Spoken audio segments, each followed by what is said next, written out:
जय हिंद दोस्तों, आप सभी के साथ मैं दिनेश कार्तिक। आप देख रहे हैं हमारे यूट्यूब चैनल कॉलेज नोटिफिकेशन में। बहुत बहुत स्वागत है आप सभी का। आज जो बताने जा रहा हूँ साइकोलॉजी सब्सिडरी पार्ट 2 का ललितनारायण मेथड यूनिवर्सिटी का VVI क्वेश्चन। आप लोगों को इसमें टोटल के जो ऑब्जेक्टिव है वो आपको कराया जाएगा। वो ऑब्जेक्टिवों की संख्या टोटल जो है यहाँ पे देख सकते हैं आप लोग 240 है। 240 ऑब्जेक्टिव की तैयारी कराया जाएगा, जो कि हर एक वीडियो पार्ट के माध्यम से प्रत्येक वीडियो में आपको 60 क्वेश्चन कराया जाएगा। इस सभी का जो है आपको 4 भागों में वीडियो उपलब्ध कराया जाएगा। तो चलिए, ये पहला भाग, ये भाग नंबर 1 है, जो आप लोगों को 60 क्वेश्चन इसमें कराया जाएगा। इसके बाद भाग 2 होगा, भाग 3, भाग 4, इस तरह से लास्ट हो गया आपका टोटल 240 क्वेश्चन साइकोलॉजी का VVI क्वेश्चन कराया जाएगा। तो चलिए पहला क्वेश्चन शुरू करते हैं। सभी प्रश्न जो है वस्तुनिष्ठ है, आप लोग यहाँ पे देख सकते हैं। कहता है पहला प्रश्न में निम्नलिखित में से सही विकल्प का चयन करना है। 4 गो ऑप्शन है, इसमें से जो सही होगा उस पर टिक लगाना है। आपको गोला कर रहा है OMR सीट पे एग्जाम में। तो चलिए पहला क्वेश्चन जो कहता है सांख्यिकी दृष्टिकोण के अनुसार निम्नलिखित में किस बुद्धि लब्धि वाले को असामान्य कहा जाएगा। यहाँ पे जो ऑप्शन हो जाएगा ऑप्शन 90 से कम या 110 से अधिक बुद्धि लब्धि वाले को कहा जाता है। इसके बाद नेक्स्ट क्वेश्चन कहता है 2 नंबर में है, वैसे लोग जो आसपास के लोगों के साथ मिलजुल कर रहना पसंद करते हैं उसे क्या कहते हैं। तो उसे जो है सामान्य कहा जाता है, सामान्य। नेक्स्ट नंबर जो क्वेश्चन है, तीसरा नंबर है, सिंघम फ्राइडे का जन्म कहाँ हुआ था। तो सिंघम फ्राइडे का जो जन्म है वियना में हुआ था, वियना।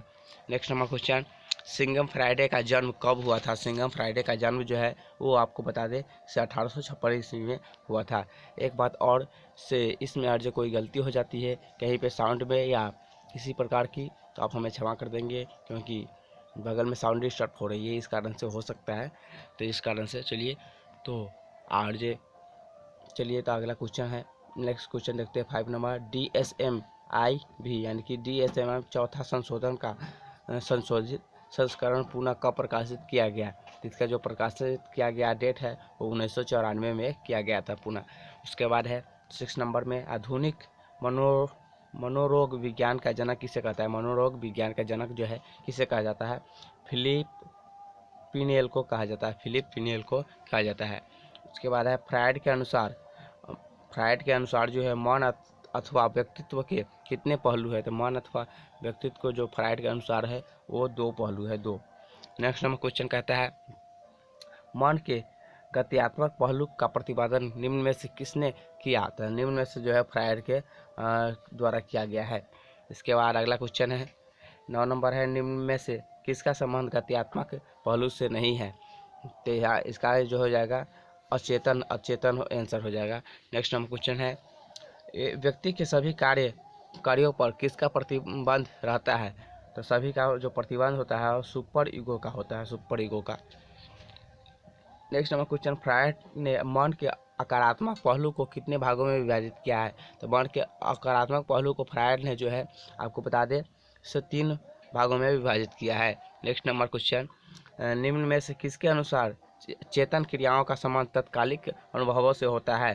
तो इसका बता दें आपको किस कर के अनुसार, किस कर के अनुसार। नेक्स्ट नंबर क्वेश्चन, उसके बाद है ठीक समय पर अचानक नींद का टूटना, जान निम्न में से टूट जाना निम्न में से किससे संबंधित है। इसका जो आंसर होगा अचेतन का, अचेतन का अचानक नींद से टूट जाना, यानी कि सोए हुए रहता है व्यक्ति का अचानक नींद टूट जाता है, तो उसका जो है अचेतन का ही कारण है, अचानक नींद टूट जाता है। नेक्स्ट नंबर क्वेश्चन 14 नंबर है, मन का सबसे बड़ा भाग है। तो मन का सबसे बड़ा भाग जो है आपको अचेतन ही होता है, अचेतन ही मन का सबसे बड़ा भाग है। उसके बाद नेक्स्ट नंबर क्वेश्चन है 15 नंबर है, नेक्स्ट नंबर क्वेश्चन 15 नंबर है, 15 नंबर में कहता है फ्रायड द्वारा लिखी गई पुस्तक साइकोपैथोलॉजी ऑफ एवरीडे लाइफ किस ईस्वी में प्रकाशित की हुआ गया। इस पुस्तक का प्रकाशित जो है डेट है वो 1914 में प्रकाशित किया गया था। उसके बाद है 16 नंबर क्वेश्चन, ऐसे भूले जो अन्यायस नहीं होती है बल्कि उनका कोई ना कोई कारण होता है जो अचेतन में दमित होता है, यह कथन किसने कहा था। तो यह कथन जो है फ्रायड के द्वारा कहा गया है, फ्रायड ने कहे है। इसके बाद है 17 नंबर में, यदि हम किसी व्यक्ति को 100 रुपये का नोट देना चाहते हैं परंतु भूल से उसे हम 500 रुपये का नोट दे देते हैं, तो ऐसी भूलों को दैनिक जीवन की मनोविकृतियों के किस प्रकार में रखा जा सकता है। तो यहाँ पे जो है ऑप्शन हो जाएगा आपको अनजाने में की गई क्रियाएं, अनजाने में की गई क्रियाएं करेक्ट आंसर हो जाएगा। अगला क्वेश्चन 18 नंबर है, एक महिला जो अपने पति से झगड़ चुकी है, अपने बेटे पर बरस पड़ी है, यह उदाहरण है। यह उदाहरण जो है आपको विस्थापन का है, विस्थापन का है। नेक्स्ट नंबर क्वेश्चन 19 नंबर, जीवन संघर्षों से मिलकर बना है, यह कथन निम्न में से किसने कहा था? तो फ्रायड ने कहा था। इसके बाद 20 नंबर है, दमन कैसी प्रक्रिया है? तो दमन जो है आपको बताते हैं मानसिक प्रक्रिया है, मानसिक। नेक्स्ट नंबर क्वेश्चन 21 नंबर में है, मानसिक मनो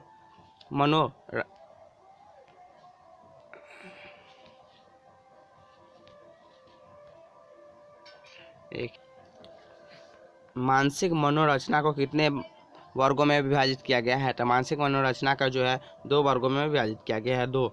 अगला क्वेश्चन है 22 नंबर है, कष्टकर या अनैतिक होने के कारण व्यक्ति को विक्षुब्ध करने वाले विचार या इच्छाएं जब स्वतः ही चेष्टा से हट जाते हैं तो इन निम्न में से किसकी संज्ञा दी जाती है? तो इसमें जो है आपको निम्न में से दमन की क्रिया संज्ञा दी जाती है, दमन की।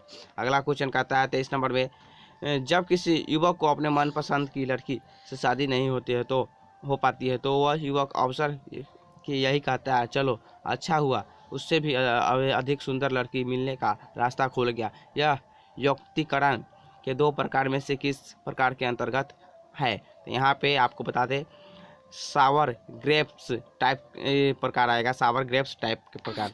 अगला क्वेश्चन है 24 नंबर, अपनी झोपड़ी दूसरे के महल से भली तथा अपनी सूखी रोटी दूसरे के हलवे से अधिक स्वादिष्ट होता है, ऐसी युक्तियाँ युक्तिकरण की किस श्रेणी के अंतर्गत आती है? ये जो आता है स्वीट लेमन टाइप की तरफ के, स्वीट लेमन। इसके बाद 25 नंबर, फ्रायड के मनोलैंगिक विकास सिद्धांत की कितनी अवस्थाएं हैं? तो इसका जो अवस्थाएं हैं 5 अवस्थाएं हैं।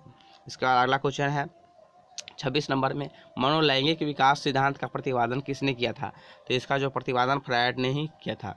इसके बाद अगला क्वेश्चन जो कहता है next number question 27 number question में कहता है, लैंगिक क्रियाओं की शुरुआत व्यक्ति को किस काल से शुरू होती है? तो व्यक्ति के जो है आपको बता दें शैशव काल से ही शुरू हो जाता है। इसके बाद 28 नंबर, मुखवर्ती चूषण की अवस्था जन्म से लेकर कितने महीनों तक की होती है?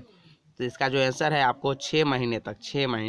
नेक्स्ट नंबर क्वेश्चन 29 नंबर है, मनोलैंगिक विकास की किस अवस्था में बच्चों को प्रदर्शन प्रवृत्ति की प्रधानता होती है? तो इसका जो आंसर हो जाएगा लिंग प्रधानावस्था शैशवावस्था। इसके बाद अगला क्वेश्चन 30 नंबर में कहता है, निम्नलिखित में से किससे असामान्य व्यवहार की विशेषताओं की श्रेणी में शामिल नहीं किया जा सकता है?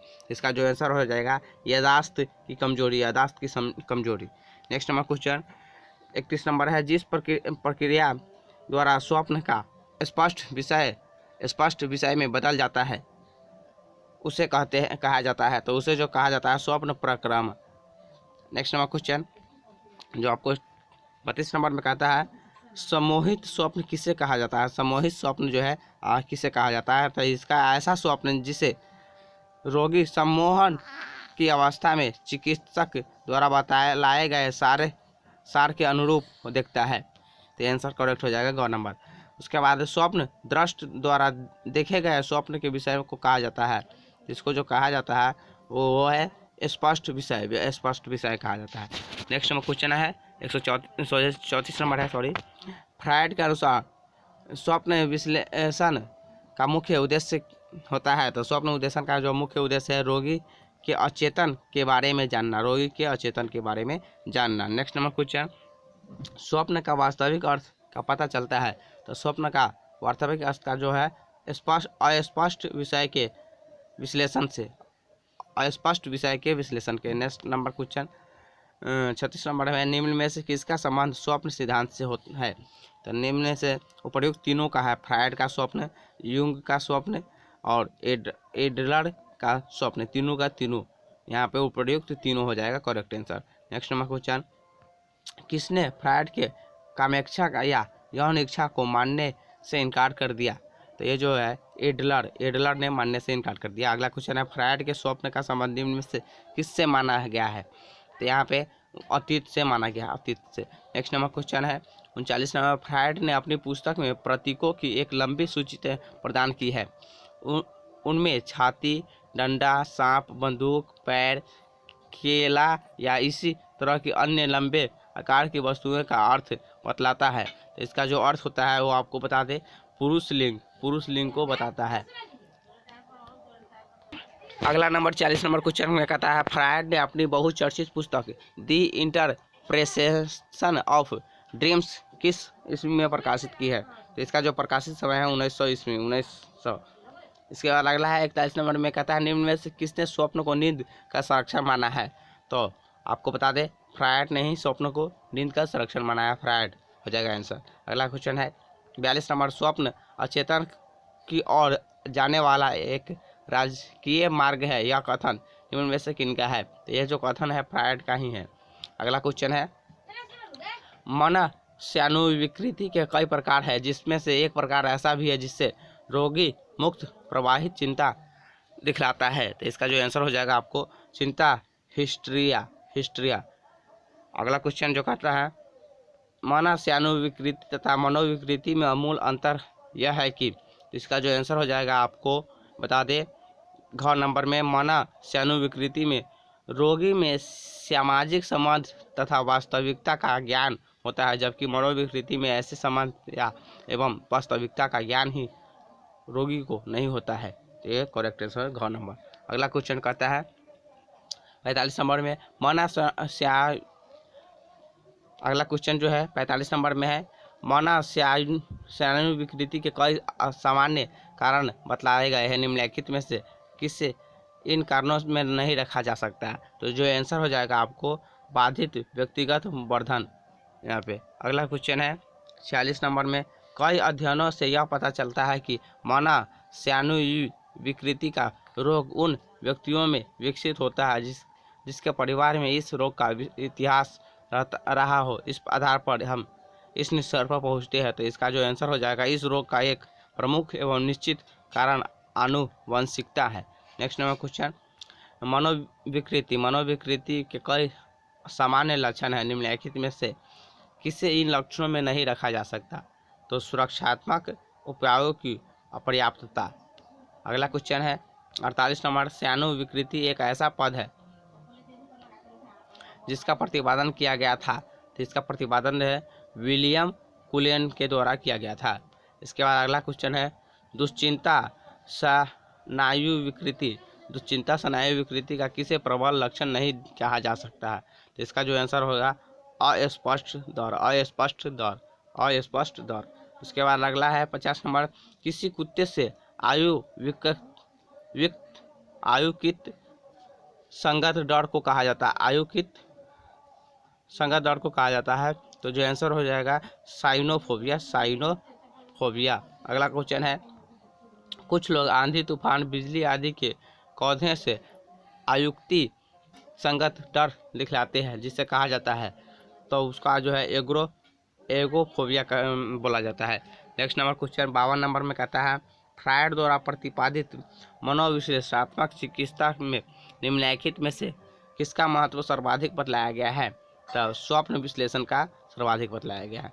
नेक्स्ट नंबर क्वेश्चन 53 नंबर में कहता है, मनोविश्लेषणात्मक चिकित्सा में से एक ऐसी अवस्था आती है जहां रोगी चिकित्सक से कुछ भी बातचीत करने से आगे इनकार कर देता है। इस अवस्था को कहा जाता है, इस अवस्था को जो है प्रतिरोध की अवस्था बोला जाता है, प्रतिरोध की अवस्था। अगला जो क्वेश्चन है वो 54 नंबर में कहता है, मनोविश्लेषणात्मक चिकित्सा में कभी कभी चिकित्सक रोगी के प्रति अत्यधिक प्यार एवं स्नेह दिखलाने लगता है जो सचमुच में उसे नहीं दिखलाना चाहिए। इस अवस्था को कहा जाता है, तो इस अवस्था को जो आपको कहा जाता है वो है पति स्थानांतरण। नेक्स्ट नंबर क्वेश्चन 55 नंबर में कहता है, फ्रायडियन मनोविश्लेषणात्मक चिकित्सा में चिकित्सक रोगी के सामने न बैठकर उसे पीछे बैठाना इसलिए पसंद करता है क्योंकि, इसका जो आंसर हो जाएगा आपको, रोगी अपने विचारों की अभिव्यक्ति खुलकर कर सके। जो आंसर हो जाएगा करेक्ट। उसके बाद 56 नंबर में है, मनोविश्लेषणात्मक चिकित्सा के कुछ निश्चित लक्षण है, निम्नलिखित में से किसे इस लक्षण में शामिल नहीं किया जा सकता? इसमें जो है आपको शामिल नहीं किया जाता है वो जो है यहाँ पे रोगी के वर्तमान की घटनाओं पर प्रकाश डालना, रोज की वर्तमान घटनाओं पर प्रकाश डालना को शामिल नहीं किया जाता। 57 नंबर में मानसिक दुर्बलता में व्यक्ति की बुद्धि लब्धि होता है। तो मानसिक दुर्बलता में व्यक्ति की बुद्धि लब्धि जो होता है वो 20 से नीचे होता है, 20 से नीचे। नेक्स्ट नंबर 58 नंबर में है तीव्र मानसिक दुर्बलता के स्तर में व्यक्ति की बुद्धि लब्धि होती है। तो इसका जो आंसर हो जाएगा 20 से 35 तक, 20 से 35 तक। 59 नंबर क्वेश्चन में यहाँ पे देख सकते हैं, कहता है निम्नलिखित में से किसे मानसिक दुर्बलता के नैदानिक प्रकार में शामिल नहीं किया जा सकता। तो इसका जो आंसर हो जाएगा टर्नर लक्षण संलक्षण, टर्नर संलक्षण। नेक्स्ट नंबर क्वेश्चन 8 नंबर है जो इस वीडियो का अंतिम नंबर क्वेश्चन है, निम्नलिखित में से मानसिक दुर्बलता का कौन सा प्रकार कपलाई विसंगति से संबंधित नहीं है। तो यहाँ पे जो आंसर हो जाएगा आपको बता दे वो है मंगोलिज्म जो घ नंबर में दिया गया है। तो इस तरह से हमने आपको इस वीडियो में जो है साइकोलॉजी का, मनोविज्ञान का जो है 60 क्वेश्चन प्रैक्टिस करवा दिए हैं। नेक्स्ट नंबर भाग 2 होगा। भाग 2 को देखने के लिए अगर हमारे चैनल को सब्सक्राइब नहीं किए तो जरूर सब्सक्राइब कर ले और वीडियो को अपने दोस्तों के साथ भी शेयर करते। अगला सब्जेक्ट कौन सा है, इस सब्जेक्ट के कंप्लीट होने के बाद आपका कौन सा सब्जेक्ट है उसका कमेंट जरूर कीजिएगा, क्योंकि उसका भी वीडियो आगे मिलेगा। तभी तक ले चाहें, जय हिंद, जय भारत।